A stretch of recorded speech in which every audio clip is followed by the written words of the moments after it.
नमस्कार and welcome to English for all. This is Manish राय।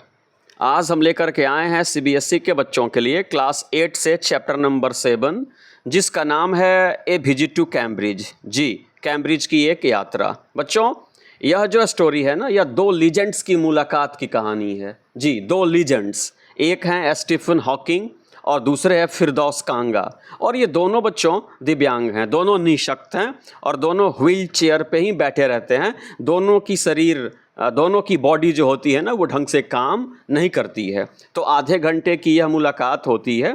तो इस चैप्टर की पहली वीडियो चैनल पे अवेलेबल है, आपने उसको देखा होगा। तो आज यह दूसरी वीडियो और अंतिम वीडियो है उस चैप्टर की, और उसकी शुरुआत होती है यहाँ से। बच्चों, फिरदौस कांगा जो है ना, स्टीफन हॉकिंग से मिलते हैं और पूछते हैं उनसे कि लोग ये सोचते हैं ना कि डिसेबल्ड पीपल, जो निःशक्त लोग होते हैं, जो दिव्यांग लोग होते हैं, आर क्रॉनिकली अनहैप्पी, वे नाखुश होते हैं लंबे समय से, यानी बहुत दिनों से वे नाखुश रहते हैं, है ना। I know that is not true myself. Firdaus Kanga कहते हैं कि आई नो, मुझे मालूम है, that is not true myself, कम से कम मेरे लिए तो यह सही नहीं है। Are you often laughing inside, क्या ऐसे सवालों पे आप मन ही मन हंसते हैं? फिरदौस कांगा ने स्टीफन हॉकिंग से पूछा। आगे फिर देखिए क्या हो, उनका रिस्पॉन्स क्या है, सुनिए। अबाउट 3 मिनट्स लेटर, लगभग, अबाउट का मतलब होता है लगभग, लेटर का मतलब होता है बाद में, लगभग 3 मिनट बाद ही रिस्पॉन्डेड, स्टीफन हॉकिंग ने रिस्पॉन्ड किया, मतलब जवाब दिया। I find it amusing. बच्चों, अम्यूजिंग का मतलब हंसी आना या मज़ेदार लगना, यानी मुझे हंसी आती है या मुझे मज़ेदार लगता है। व्हेन पीपल, जब लोग, पैट्रनाइज मी। बच्चों, पैट्रनाइज का मतलब होता है किसी को निःशक्त समझ करके, किसी को दुर्बल समझ करके, किसी को कम समझ करके उस पर कृपा भाव दिखाना को अंग्रेजी में पैट्रनाइज कहते हैं। तो 3 मिनट के बाद उनके कंप्यूटर स्क्रीन पे जवाब आया कि मुझे हंसी आती है, मुझे बड़ा मज़ेदार लगता है जब लोग मुझको कम करके आंकते हैं और मुझ पे अपना कृपा भाव दिखाते हैं। और फिर सुनिए क्या होता है। And do you find it annoying. Annoying का मतलब होता है चिढ़ पैदा करने वाला। And do you find it annoying when someone like me. और क्या आपको चिढ़ आती है, क्या आपको नाराज़गी होती है, क्या आपको गुस्सा आता है? व्हेन समवन, जब कोई, लाइक मी, मेरी तरह, कम्स, आता है, एंड डिस्टर्ब्स यू, और आपको परेशान करता है, इन योर वर्क, आपके काम में। फिर फिरदौस कांगा स्टीफन हॉकिंग से पूछते हैं बच्चों कि क्या आपको एनवाइंग लगता है जब मेरी तरह कोई व्यक्ति आता है, आपसे प्रश्न पूछता है और आपके काम में बाधा उत्पन्न करता है? द आंसर फ्लैश्ड, उत्तर चमका। फ्लैश का मतलब चमका। मेरे कहने का मतलब है कि स्टीफन हॉकिंग जो है ना, इनको बोलने की शक्ति नहीं थी, ये बोल नहीं सकते थे, लेकिन ये जो सोचते हैं ना, तो इनकी उंगलियों में थोड़ी सी मूवमेंट है, और उसी मूवमेंट के सहारे ये कंप्यूटर पे बटन दबाते हैं और कंप्यूटर अपनी आवाज़ में जवाब देता है, या कंप्यूटर पे वो लिख करके आता है। तो कंप्यूटर पे लिख करके आया, यस, हाँ, मुझे बुरा लगता है, मुझे खींच बढ़ता है। Then he smiled his one way smile, और उसके बाद, ये कहने के बाद स्टीफन हॉकिंग जो थे ना, smiled his one way smile, एक तरफा मुस्कान मुस्काए, है ना। एंड आई न्यू, और मुझे मालूम था, एंड आई न्यू, और मुझे मालूम था, विदाउट बीइंग सेंटिमेंटल और सिली। जो सेंटिमेंटल का मतलब भावुक होता है और सिली का मतलब मूर्ख होता है। और मुझे मालूम था कि बिना भावुक और बिना मूर्ख हुए बिना, आई वॉज लुकिंग एट, मैं देख रहा था, one of the most beautiful man in the world, दुनिया के सबसे खूबसूरत व्यक्तियों में से एक को बिना मूर्ख और बिना भावुक हुए मैं देख रहा था। यानी मेरे लिए उस समय, फिरदौस कांगा के लिए उस समय, स्टीफन हॉकिंग दुनिया के सबसे खूबसूरत व्यक्ति थे, है ना। सुनिए। A first glimpse of him is shocking. जब मैंने उनकी पहली झलक देखी, ग्लिम्स का मतलब होता है बच्चों झलक। A first glimpse of him is shocking, जब मैंने उनकी पहली झलक देखी ना, वो शॉकिंग थी, मतलब वो झकझोर देने वाली थी। क्यों भाई, सुनिए। Because he is like a still photograph, क्योंकि स्टीफन हॉकिंग जो है ना, जब मैंने उनको पहली बार देखा तो वह एक स्टील फोटोग्राफ की तरह दिख रहे थे। स्टील का मतलब होता है बच्चों शांत या स्थिर, यानी जैसे दीवार पे एक फ़ोटो लगी होती है ना, या आपके टेबल पे एक फ़ोटो लगी हुई होती है, फ़ोटो में कोई इमोशन नहीं होता, फ़ोटो बिल्कुल अपने जगह पे ही पड़ी रहती है। तो मैंने जब उनको देखा तो मुझे वो फ़ोटो की तरह बिल्कुल शांत दिखे, एज इफ मानो all those pictures of him in magazines and newspapers. बच्चों मैगजीन्स मतलब पत्र पत्रिकाएं और न्यूज़पेपर्स का मतलब होता है अखबार। मानो कि उनकी सारी तस्वीरें जो मैंने मैगजीन्स और न्यूज़पेपर्स में देखी है हैव टर्न्ड 3 डायमेंशनल। बच्चों 3 डायमेंशनल का मतलब त्रिआयामी, यानी जो तीन तरफ से दिखे उसको 3 डायमेंशनल बोलते हैं। यानी जब मैंने स्टीफन हॉकिंग की पहली झलक देखी ना तो उस तस्वीर ने मुझको झकझोर दिया। वह बिल्कुल टेबल पे रखे हुए फोटोग्राफ की तरह दिख रहे थे, शरीर में कोई मूवमेंट नहीं थी और ऐसा लग रहा था कि उनकी जितनी तस्वीरें मैंने मैगजीन्स में और न्यूज़पेपर्स में देखी हैं ना, सब आज मेरे लिए 3D लग रही थी। देन यू सी, तब आप देखते हैं द हेड ट्विस्टेड। ट्विस्टेड का मतलब मुड़ा हुआ या लटका हुआ। तब आप लटका हुआ उनका चेहरा देखते हैं साइडवेज इनटू ए स्लम्प। बच्चों इनटू ए स्लम्प का मतलब होता है मतलब शरीर का एक तरफ क्या हो जाना, मुड़ जाना। जी, तब आप उनके मुड़े हुए शरीर को, एक तरफ मुड़े हुए शरीर को देखते हैं। आप जब इनकी तस्वीर को देखिएगा बच्चों, ये हमेशा एक तरफ इनका शरीर जो है ना, इनका हेड जो है, सर जो है एक तरफ मुड़ा हुआ होता है। द टोर्सो, जो टोर्सो देख रहे हैं ना, इसका मतलब होता है upper part of the body, यानी शरीर का ऊपरी हिस्सा जिसमें आप शर्ट पहनते हैं। द टोर्सो श्रंक, और इनका जो शरीर का ऊपरी हिस्सा था ना, जो धड़ था, वह सिकुड़ा हुआ था। श्रंक मतलब सिकुड़ा हुआ था।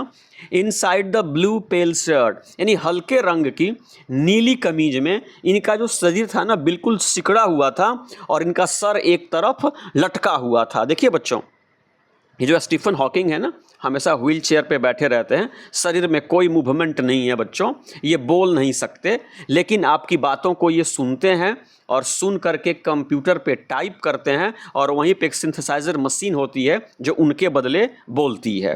तो जब मैंने उनको पहली बार देखा तो उस तस्वीर ने मुझको झकझोर दिया, बिल्कुल फोटोग्राफ की तरह दिख रहे थे। उनका सर जो था ना, हेड जो था, एक तरफ मुड़ा हुआ था और उनकी जो बॉडी थी ना, वह एक शर्ट के अंदर सिकुड़ी पड़ी थी। द वेस्टेड लेग्स का मतलब होता है बच्चों बेजान से पैर, यानी चूंकि वो पैरालाइज्ड थे तो वो उनके पैरों में भी कोई मूवमेंट नहीं थी, कोई जान नहीं थी।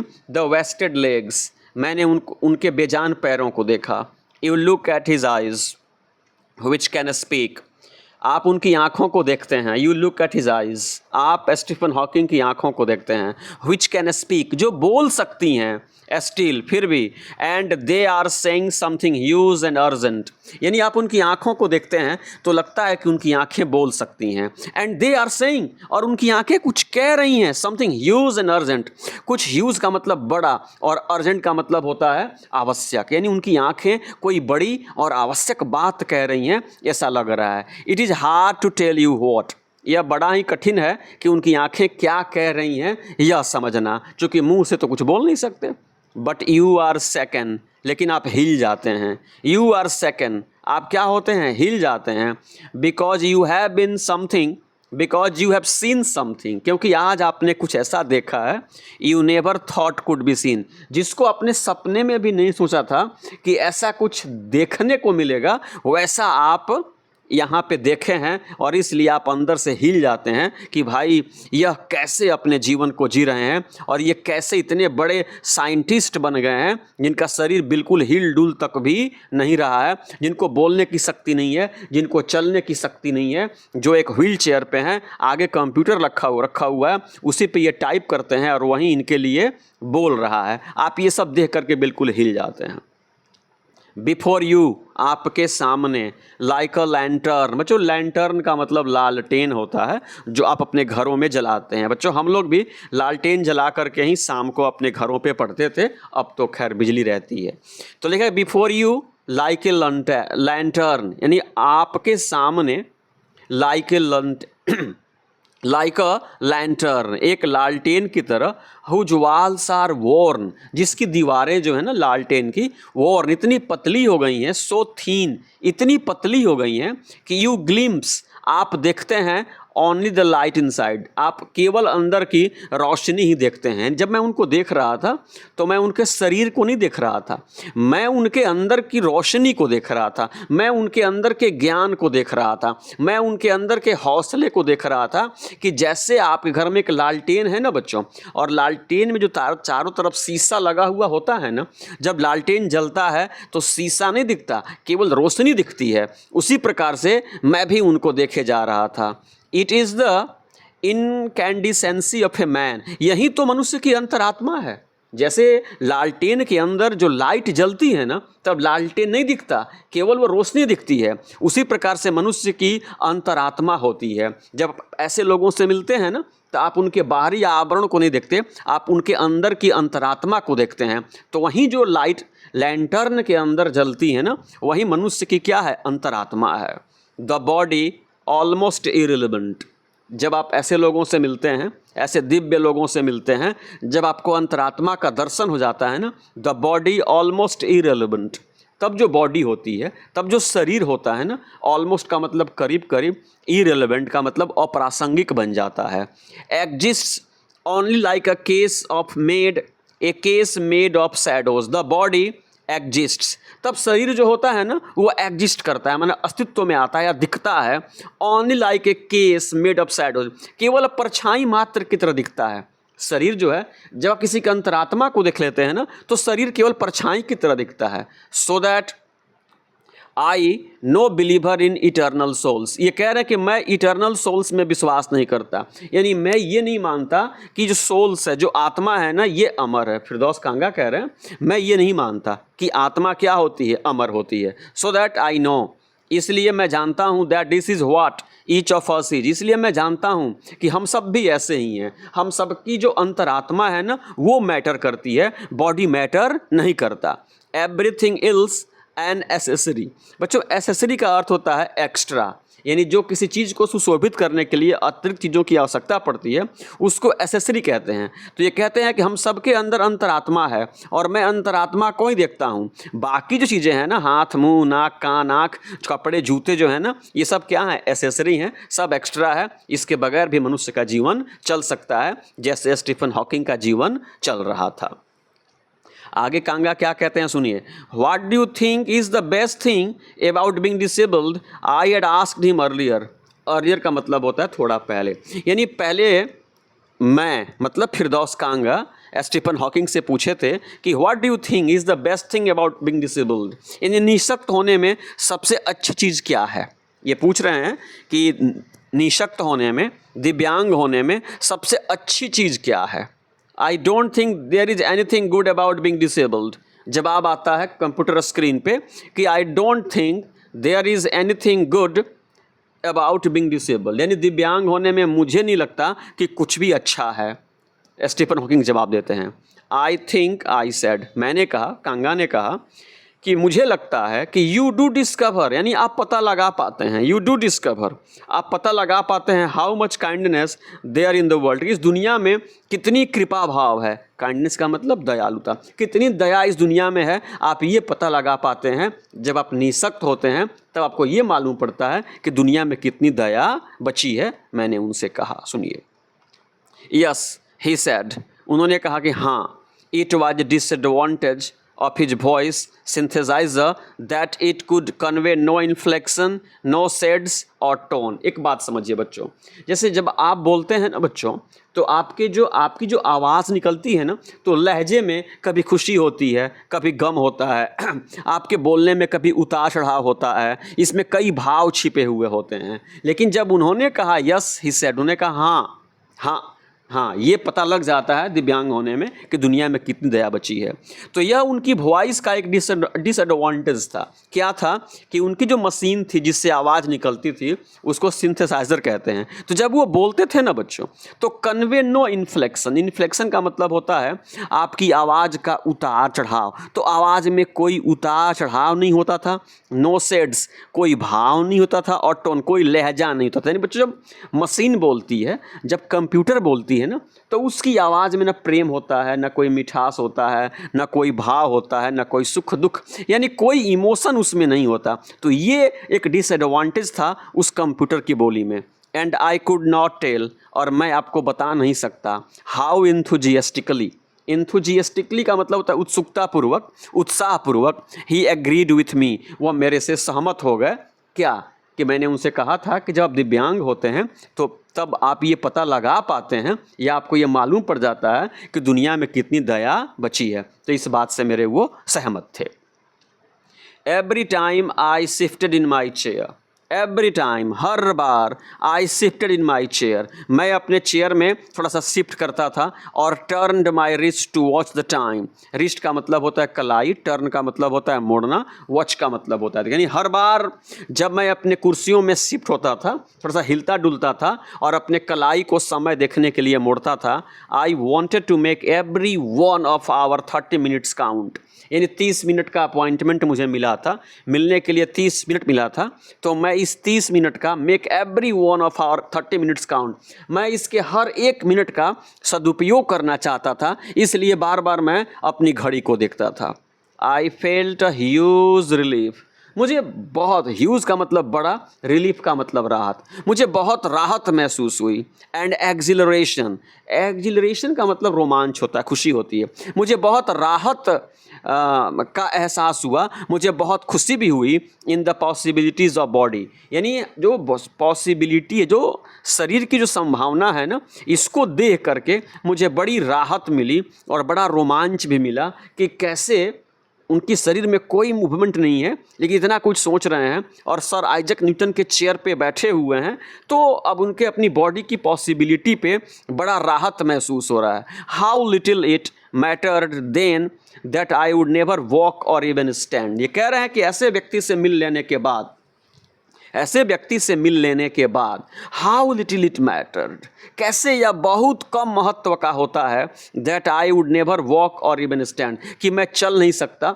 और यहाँ तक कि मैं स्टैंड खड़ा भी नहीं हो सकता, इसका महत्व बहुत कम हो जाता है जब आप ऐसे व्यक्ति से मिलते हैं जो हिल भी नहीं सकता, जो हिल भी नहीं सकता, चलना और बैठने की दूर की तो बात, जो हिल भी नहीं सकता, उसको देख करके कि कैसे वो सर आइजक न्यूटन के बाद सबसे महान वैज्ञानिकों में से एक बना हुआ है, जब उसको देखते हैं ना, तब आपको ये बड़ा कम महत्व लगता है कि आप चल नहीं सकते और आप इवन स्टैंड, आप खड़े भी नहीं हो सकते, इसका बड़ा कम महत्व होता है। सुनिए, आई टोल्ड हिम, मैंने उनसे कहा, how he had been inspiration, inspiration का मतलब होता है बच्चों प्रेरणा, beyond cliche for me and surely for others.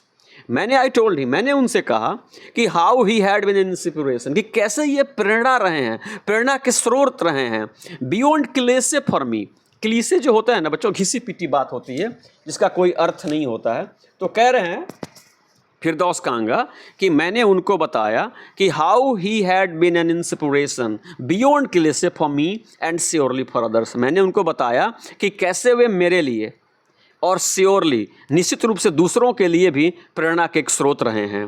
Did that thought help him, यानी क्या यह, इस विचार ने आपकी हेल्प की कि आप मेरे साथ साथ दूसरों के लिए भी प्रेरणा के स्रोत हैं, क्या इस बात ने आपको हेल्प की? नो, ही सेड, कंप्यूटर की मशीन ने कहा नहीं, नहीं, यह मदद मुझे नहीं की है। एंड आई थॉट, और तब मैंने सोचा, हाउ फुलिश आई वाज, मैं भी कैसा मूर्ख था, टू आस्क, इस प्रकार का क्वेश्चन उनसे पूछ लेने वाला मैं भी कितना बड़ा क्या था, मूर्ख था कि इस प्रकार की बेवकूफ़ी भरी क्वेश्चन मैंने उनसे पूछा।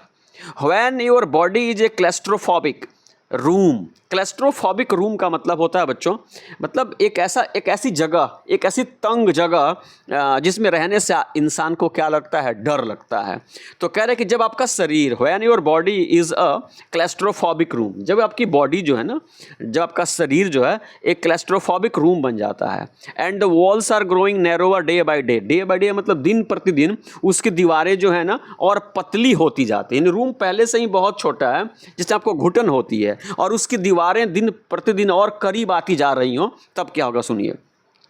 यानी कह रहे हैं कि जब आपकी बॉडी क्लेस्ट्रोफोबिक रूम बन जाए और उसकी दीवारें दिन प्रतिदिन और पतली हो जाएं और करीब हो जाएं, कमरे का स्थान और सिकुड़ता जाए, it doesn't do much good to know, तब ये जान करके बहुत अच्छा नहीं लगता, यानी तब ये जानने का कोई मतलब नहीं होता दैट देयर आर पीपल, कि बाहर लोग भी हैं, आउटसाइड बाहर लोग भी हैं, स्माइलिंग मुस्कुरा रहे हैं, विथ एडमिरेशन प्रशंसा के साथ, to see you breathing still, आप कभी भी सांस लेते हुए, आप कभी भी जिंदा देखते हुए लोग प्रशंसा के साथ क्या कर रहे हैं, मुस्कुरा रहे हैं। इसका कोई ज़्यादा महत्व तो नहीं होता जब आपके खुद का शरीर क्या हो, क्लेस्ट्रोफोबिक हो और दीवारें दिन प्रतिदिन उसकी और कमज़ोर या करीब होती जा रही हो। कहने का मतलब है कि दोनों लोग जिस प्रकार की स्थिति में थे ना, इन दोनों लोगों को देख करके दुनिया के लोग हंस रहे थे और प्रशंसा भी कर रहे थे कि कैसे ये लोग व्हील चेयर पर बधे बधे अपना जीवन जी रहे हैं। तो वहीं ये फिरदौस कांगा कह रहे हैं कि फिर इसका कोई महत्व नहीं होता कि लोग क्या कह रहे हैं। Is there any advice you can give disabled people, something that might help make life better.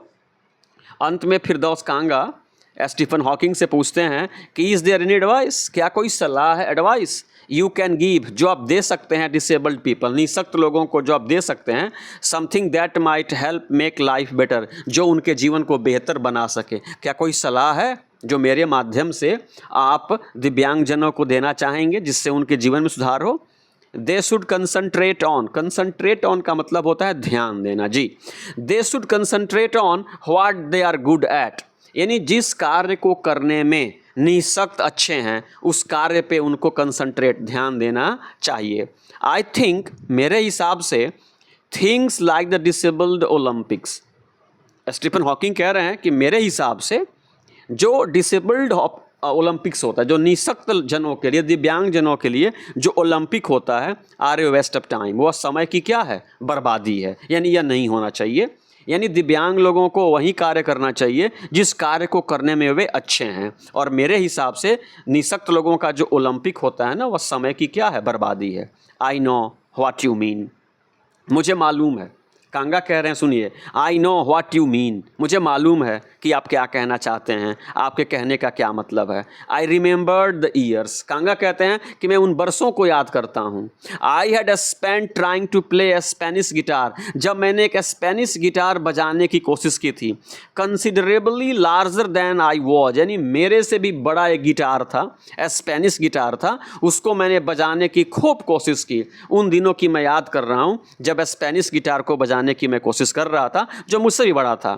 And how gleefully, और कितनी ग्लीफुली मतलब प्रसन्नतापूर्वक, I had unstringed it one night, कैसे एक रात को मैंने उस गिटार के धागे को क्या कर दिया, तोड़ दिया। यानी मैंने खूब प्रयास किया लेकिन मैं उस गिटार को बजा नहीं सका, तो एक रात को मैंने गिटार को ही क्या कर दिया, तोड़ दिया। यह बात मुझे याद आ गई कि जब स्टीफन हॉकिंग ने कहा कि वही कार्य करना चाहिए जिस कार्य को करने में अच्छे हैं। तो मैं गिटार बजाने में अच्छा था नहीं, लेकिन मैंने बरसों समय बिताया था गिटार को बजाने में, और गिटार मुझसे बजा नहीं था, अंत में मैंने गिटार को ही तोड़ दिया। यह बात मुझे याद आ गई।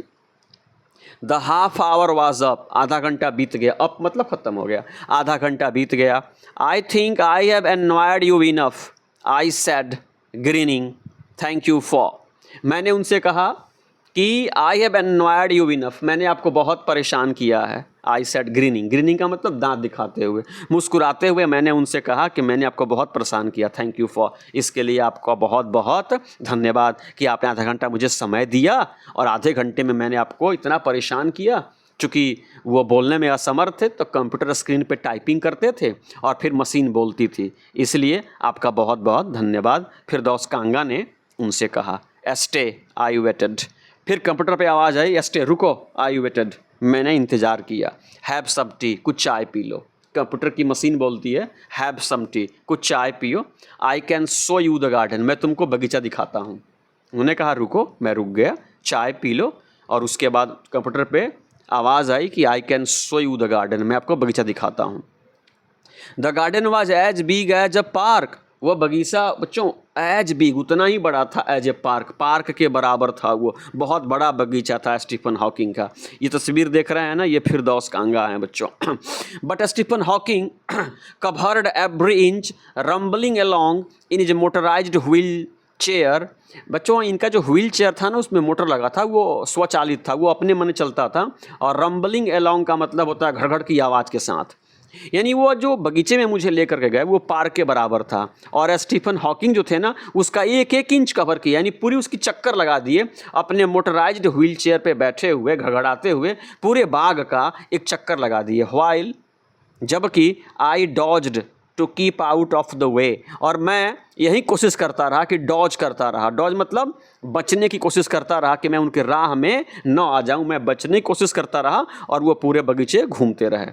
We could not talk very much, हम लोग बहुत बात नहीं कर सके चूँकि दोपहर का समय था और वे मुंह से तो बोलते नहीं थे, मशीन बोलती थी। कंप्यूटर पे वो वर्ड्स टाइप होकर के दिखते थे, तो धूप में बच्चों कंप्यूटर पे लिखी बातें दिखती नहीं है, इसलिए हम लोग बहुत बात नहीं कर सके।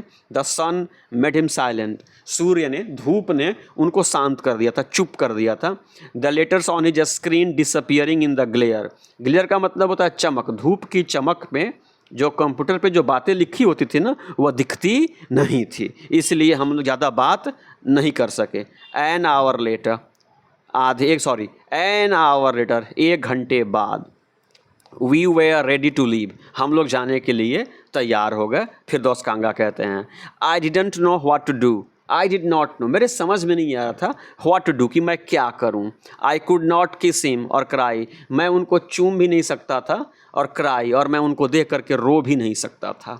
आई टचड हिज शोल्डर, मैंने प्रेम से, टच का मतलब छुआ, हिज शोल्डर, मैंने उनके कंधे को स्पर्श किया। And wheeled out into the summer evening, और गर्मी की इवनिंग में, शाम को, व्हील्ड आउट मतलब मैं अपने व्हील चेयर पर बैठे हुए उनके घर से बाहर निकल गया। आई लुकड बैक, मैंने पीछे मुड़ करके देखा।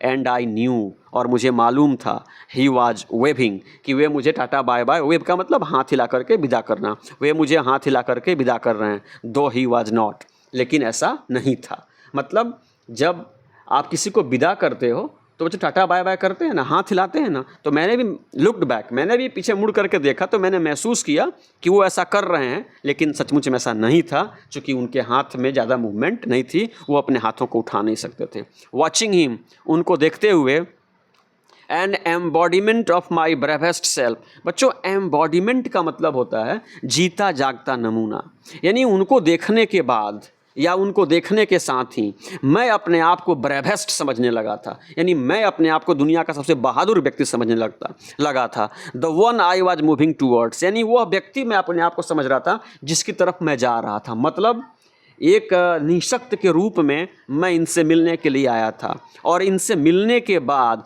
एक ब्रेव, एक बहादुर व्यक्ति के रूप में मैं जा रहा था। द वन, यानी वह व्यक्ति, I had believed in for so many years alone, यानी वह व्यक्ति, एक बहादुर व्यक्ति में, यानी मैं पहले से ही मानता था कि मैं बहादुर हूँ, लेकिन इनसे मिलने के बाद मैं बहादुरी का एक जीता जागता नमूना हो गया था। और ये मेरा विश्वास बरसों से था, एलोन, अकेले ये मेरा विश्वास था कि मैं दुनिया का सबसे बहादुर क्या हूँ, व्यक्ति हूँ। और इनसे मिलने के बाद यह बात और स्पष्ट हो गई कि हम दिव्यांग जन जो है ना किसी से कम नहीं है, हम लोग भी दुनिया के बहादुर लोगों में से एक है। आई न्यू, मुझे मालूम था, that my journey was over, कि मेरी यह जर्नी, मेरी यह यात्रा, फॉर नाउ, अब क्या हुई, समाप्त हुई।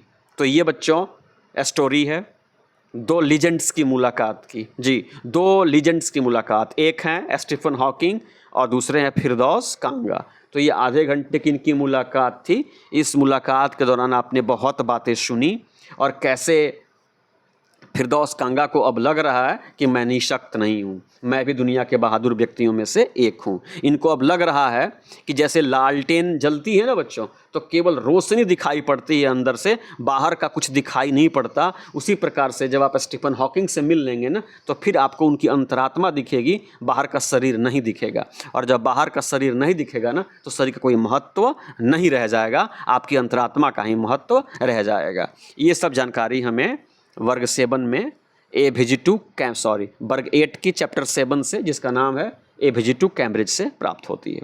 तो अगर ये वीडियो पसंद आई हो तो कृपया चैनल को सब्सक्राइब करें, वीडियो को लाइक करें, अपने मित्रों से भी शेयर करें, अपने सुझाव भी दें, और इस पर्टिकुलर वीडियो को समाप्त करने से पहले मेरे साथ बोलें जय हिंद।